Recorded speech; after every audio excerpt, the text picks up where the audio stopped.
I want to tell you about an experiment that was performed in the 1950s at Harvard by a professor using rats.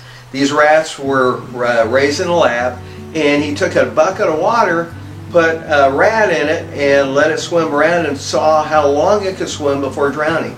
Now, at this point, I'm going to put in my little disclaimer of I am against any type of cruelty to animals. I disagree with these type of experiments, and I'm sure they don't conduct these things anymore. But it's interesting to go ahead and harvest the information that we have from this, and it is relevant to our lives. How long did this rat swim around before he gave up hope and basically drowned? Well, after about 15 minutes, the poor little guy started to go down, and by 16, the rat had gone down and basically drowned. Well, he did this a few times, and it was always right around 16 minutes the rats gave up and would drown.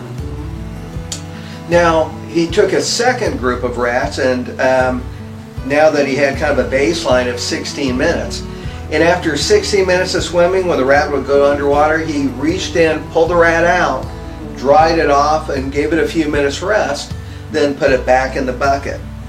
Now that the rat has the idea that it can be rescued, he has hope. How much longer do you think those rats that had been rescued at one point would go? You would think maybe an hour, a little bit longer. Try 3 days.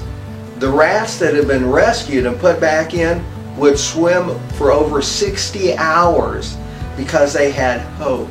They had been rescued before, so I had hope that it would happen again.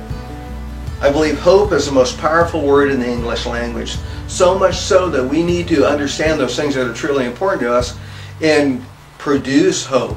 Work hope in us. Do everything you can to keep hope forefront in your mind. And from putting in the work to doing the research to prayer to talking to friends and relatives to focusing your attention. When we give up hope is when we do the unspeakable of just giving up on life. We need hope. There's a book that I highly recommend called Making Hope Happen, and I love the title of it. It kind of puts it in our hands. Kind of along the line of, rather than spending time looking for the meaning of life, how can I give my life meaning? Rather than looking for hope, how can I produce hope? What are those things that I can do that can make hope happen? One of the reasons I create these videos is to help produce hope in others.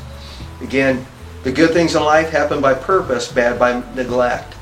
We need to do all that we can to prepare for the adversities that life's going to throw at us, where we can keep that mindset of hope. Making hope happen. Good title for a book and good advice for us for life.